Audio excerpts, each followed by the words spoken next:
Alright, what's up guys, it's KOSDFF here. Now today I want to tell you guys a little bit different of a narrative, as the last two stories I told you I got fucking caught. Literally both times I got busted. So today I wanted to tell you guys a story about something I got away with. Now it's kind of a common theme. I've seemed to have gotten away with most things in my youth in some degree or fashion.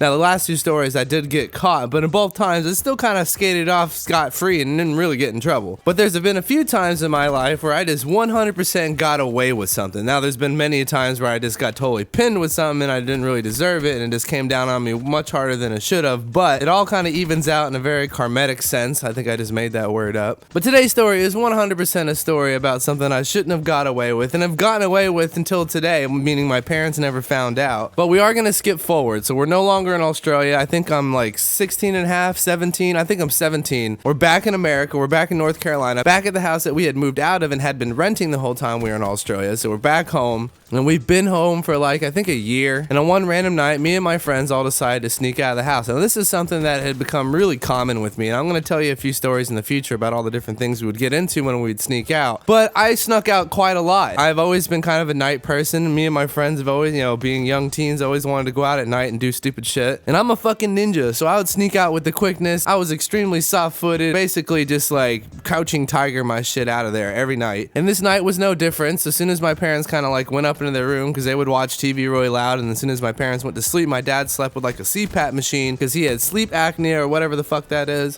So that shit was really loud, so I could just always pretty much get out of my house, which basically entailed me going down the stairs, which were really rickety, so I'd go down them super slow. But as soon as I got down to the bottom floor, I was golden, because the whole bottom floor was tile, and all I had to get past at that point was a rolling door to get out into my backyard. So of course I made it out like the stealthy beast that I am, and I hopped the fence and just hit the main road to go up and meet with my girlfriend, her friend Megan, my friend Jeremy, and his friend Max. It was basically just our little group of friends here in the neighborhood, and we had basically found a spot. I don't know if you guys have ever seen this before. I'm sure some of you have. So in a suburb, a lot of the times there's like a row of power lines going straight through the middle of the suburb, and there's just, they cut all the trees down and it's completely cleared out vegetation wise, so to speak, and there's just like basically houses lining either side. Well, in our neighborhood we had that exact thing, except for it was extremely overgrown because the power lines were really tall, so it was just like a wilderness beneath it.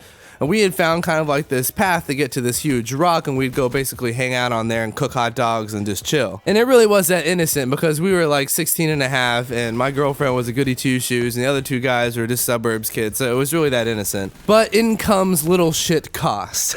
So as soon as I actually like get sight of them, because they're coming from the opposite direction, they've already all met up, because they all lived on the same side of the neighborhood, with me kind of living in the original part of the neighborhood that was a little bit separated. But I catch a glimpse of them in the distance, and of course they're all carrying shit. Alex was carrying a stereo, my then girlfriend, I don't think I said her name before. Jeremy was holding a bunch of food, and the one I remember the most was Max. Max was kind of a shorter, broody little bastard, actually. He had the total run-of-mill of his parents that fought all the time. He was kind of like a problem child, but nonetheless extremely funny and fun to hang out with. But he was carrying this massive piece of like foam. It almost looked like, it was like a big yellow foam piece that you would put on like top of a bed, and it was huge. I'm guessing it's so that we could all sit on it instead of have to sit on the big ass rock. So of course we're throwing gang signs and saying what's up and shit. I'm just kidding, but you know what I mean. And where we had met up was right next to this pool, kind of like off the main road, which is a little bit far from my house. This was kind of like the cool pool of the neighborhood. There was like 3 separate pools, but this one was the coolest one because it had a huge field and a massive parking lot and basketball hoops and everything. Most of the time we snuck out, we actually snuck out to go hang out at this place because the parking lot was actually pretty far from everything, so if a cop pulled up or if a car pulled up, you'd have enough time to see it and then like get out of there before they could ever get you. Now on the boundary of this pool's like property, just kind of like outlining the entire pool,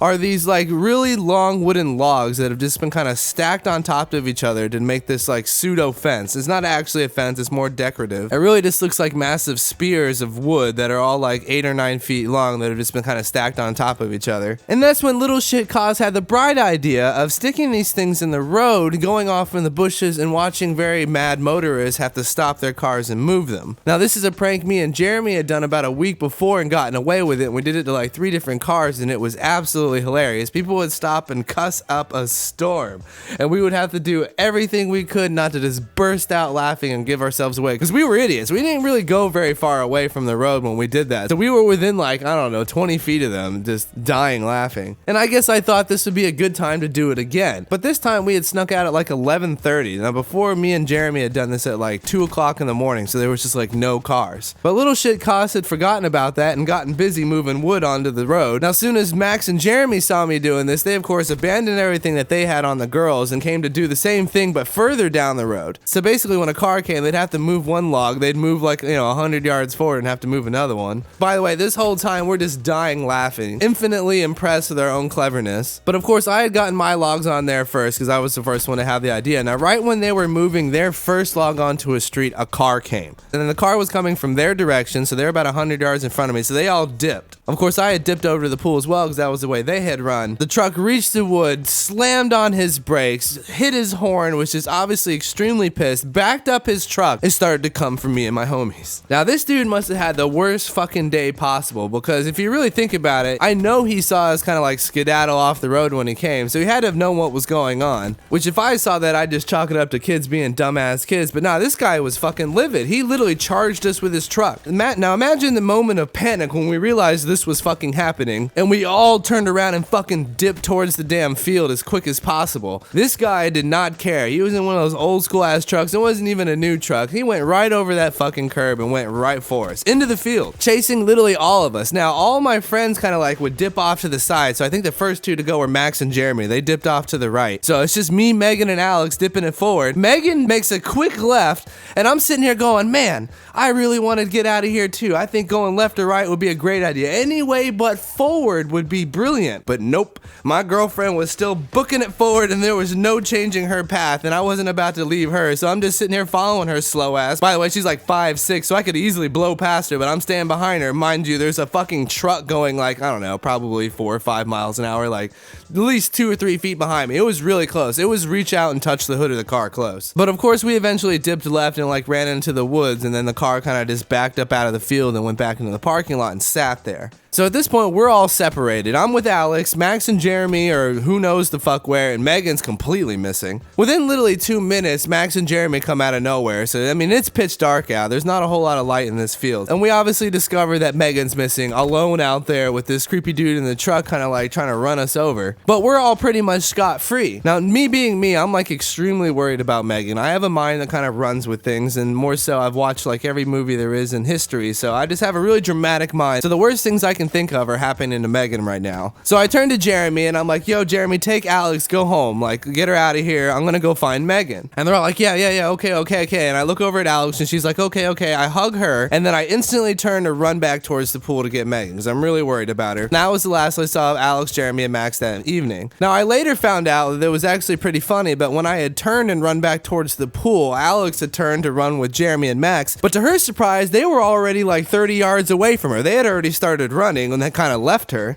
Of course, once they realized they had slowed down and got her. And once they had reached the end of the field and gotten back onto the road, apparently Alex like ran right into a road sign, right into it, like dunk, like comedy jackass style, ran right into a road sign. And her mom's boyfriend's son actually came to pick her up, so they were home safe. Now I'm alone, I'm looking for Megan. Now Megan's another really small short girl. She couldn't have been taller than like 5'5". The only really way I could identify her in the dark is because she was wearing bright ass sneakers. Now so of course I get right up to the pool and the first person I see is that truck asshole. He's still sitting there. Now me being little tough guy, little shit Kos, I just walk right by him casually, like I'm just there for another purpose, that I wasn't a part of everything that just happened, that I'm just randomly at this pool at like what now is midnight on a school night. So when he didn't get out of his car and start pursuing me, I just thought, all right, this guy's a fucking pussy. So I started yelling out for Megan because obviously I just wanted to find her. And really, I was actually quite mad at this guy for chasing us because, I was okay with him chasing me, Jeremy, and Max, but there was like two little goody two-shoe girls with us. And my whole thought was, I don't want to see this dude. I hope he doesn't get out of his car. I might swing on his old asshole and he'll probably beat my ass because, let's face it, I'm a little kid. But I had the temper of a grown-ass man. And right when his door opened, like I caught it right out of the side of my eye, I started like veering my path towards him because I was kind of walking in front of his car, but like, a couple car lengths in front of him. But it wasn't because he was about to come beat my ass. It's because the cop had just got there. Now, this wasn't an emergency, so of course his lights weren't going or anything like that. Basically, just a car pulled in, but it was obviously a cop. So the cop stops and I instantly run up to him. I've got this amazing story that I've built up in my head, and I was 100% the victim. Me and my friends were just walking through the park and this maniac in a fucking truck just ran through the field and tried to run us over. So the cop heard that story and obviously he's kind of taken back, and of course he asked why we were out past curfew. Now this neighborhood did have a curfew for kids under the age of 16. They had to be in their houses by 10:30. But of course the guy in the truck has made his way over here. Now I can't even remember what he looks like because he was extremely tall, it was extremely dark, and all the lights like from the cop car's headlights were just pointing right at our knees and our waist, so it made everything else like really dark.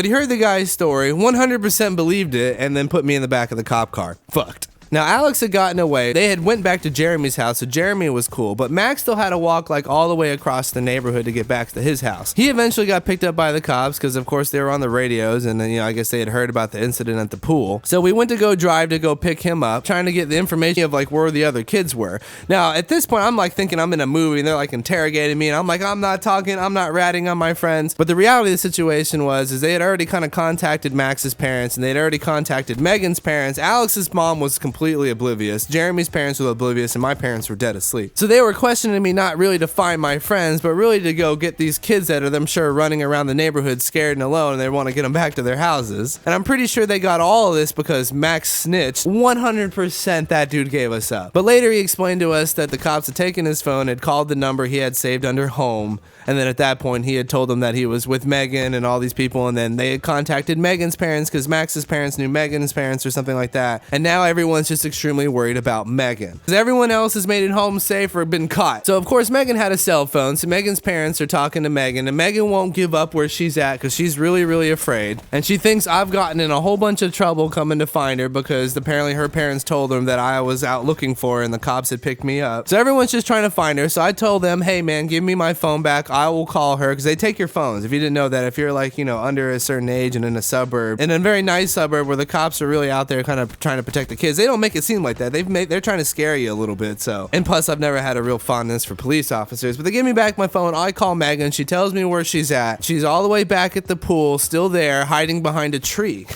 Now I'm giggling because try to picture this. Now we roll back up to the pool, and like I've said, there's this massive field that's kind of covered by power lines. There's a whole bunch of overgrowth, but there's no trees. But there is one really small tree just completely on its own out in the middle of this field, and that's where poor little Megan decided to hide. So I call her again, and I'm like, hey, we're here, just come out, blah blah blah blah blah. But she won't do it. She said no. She goes, oh, I'm just gonna stay here, Justin. I'm like, what the fuck? I'm here with the cops that we're in trouble, you gotta come. Eventually, between me and her dad, we get her to come out, and she comes out of this tree like a fucking ninja. There was the smallest tree. Now she told me where she was, but she didn't tell me she was behind that tree, which was like all of 10 feet away from us. But she comes out of it, we pick her up, we go drop her home, and then we go to bring me home. And the reason why that I've been kind of saved for last is I was really pulling a tough guy attitude. I wasn't saying shit. They asked me my name, I wasn't telling them. I didn't have my wallet or any ID on me, and I didn't have nobody saved as mom, dad, or home in my phone. I knew better than that from getting in trouble in school, because in school that's a 100% they would do. And my parents both worked, so the home number they had for me just was worthless. I would get home before they would, and I just erased their stupid ass message. Tear up any mail those assholes would send home. But eventually I told them where I lived and my name. Eventually I cracked under pressure because they were just like, hey, we're gonna take you to jail unless you say something. We'll just take you home, we'll tell your parents, and then you won't get in any trouble. So I was like, all right, fuck it. Told them where I lived, and of course we went back to the house. Now this is one of the pivotal moments when I started to realize I could get away with shit, and then maybe someone up there was looking out for your boy Kos, because we go up to the front door and they start ringing the doorbell. So it's me and these two cops. It's like 1:30 in the morning at this point. My parents are dead asleep. They've both got to get up for work in like a matter of hours. So they rang the doorbell and we waited like 2 or 3 minutes. They rang it again. We waited another 2 or 3 minutes, and they rang it like 4 or 5 times like in a row. My parents still never woke up. At this point I'm also realizing I'm not the super ninja I thought I was, and apparently a fucking rocket could go off in our house. My parents would stay asleep, but my mom's traditionally just like me and an extremely light sleeper, so I have no idea why she didn't wake up this time. So the cops are starting to get kind of annoyed. Obviously they want to get the fuck out of there. They're probably really annoyed with this pissy little kid, and I told them that I could just go around the back because that's how I had left, and the back door was open and I could let myself in because I did not have a key to the front door. And I said, hey, I could even go wake up my parents and all this stuff, and you can tell them everything that happened.